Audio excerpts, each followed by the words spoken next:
an average of ₦1 million from each of the supplies. That's about 6 million on the side.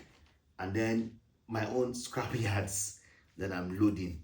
And this scrap business, this iron and steel business, it has different sectors. I know of agents whom their own jobs, especially in Lagos, the agents we have in Lagos, their own job is just to go around searching for viable, big scraps like 100 million, 600 million, 700 million, and they have a deal with the company for, let's say, 5% only. You understand?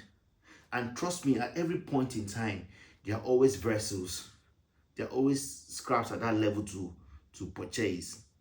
So what is different? Why he's different from you is that he has the knowledge of how to verify these materials, and he's in the network of the people who are selling these materials, in the network of the facilitators who are leading people to buy these materials. Some of them are even, I know of a woman in Lagos who used to sell scrap to us those days that we started. She's registered with all these companies like Daewoo, companies that, you know, that would later on have scrap materials to sell.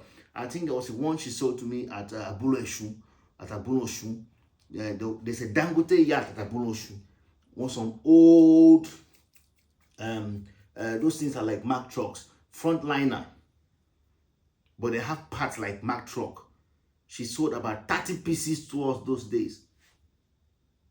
You understand?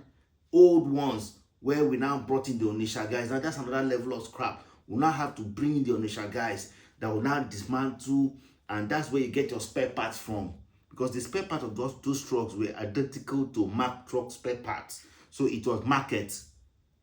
You need to have an eye for it. But those are complicated areas of scrap. So before I lead you in there, so I was trying to let you know that it is different level by level. If you don't want to do this level, you can do another level where you have like 50 million naira with you now, or 40 million naira with you, or 30 million naira with you now. You go, there are scraps all over the place.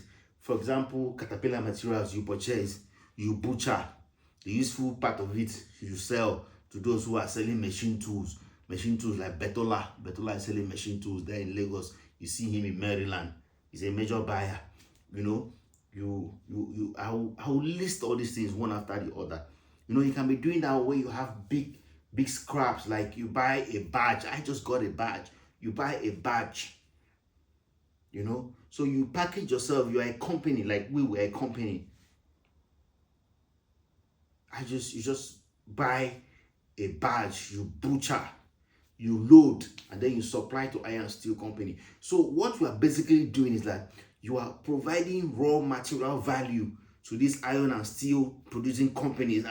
Companies like Top Steel, like African Steel, what they are producing is all this iron used in building house, building roads, you know, all this copper wire, all these ions. They are the ones producing them. So you are providing raw materials to them to do this supply. That's what you're doing. So to learn how to know which particular raw material is okay, how much is it, how do you source for it, how do you get it, and then most importantly, how do you source for the capital for these things? Because none of us came here with capital. We learned how to source for the capital. I have people who taught me iron. I spent a whole lot of money doing that. I learned iron. I don't know if this video should just be about how you get this, how you're getting how you know, if you're interested in this business, details for you to do this business. Let me let me not go about how, you know, that is done. So this video is very long already. So in my next video, I'll now detail you step by step how you become an agent. Don't let you start hearing things like until you supply 1,000 tons, that's when you become an agent. No, it's not true.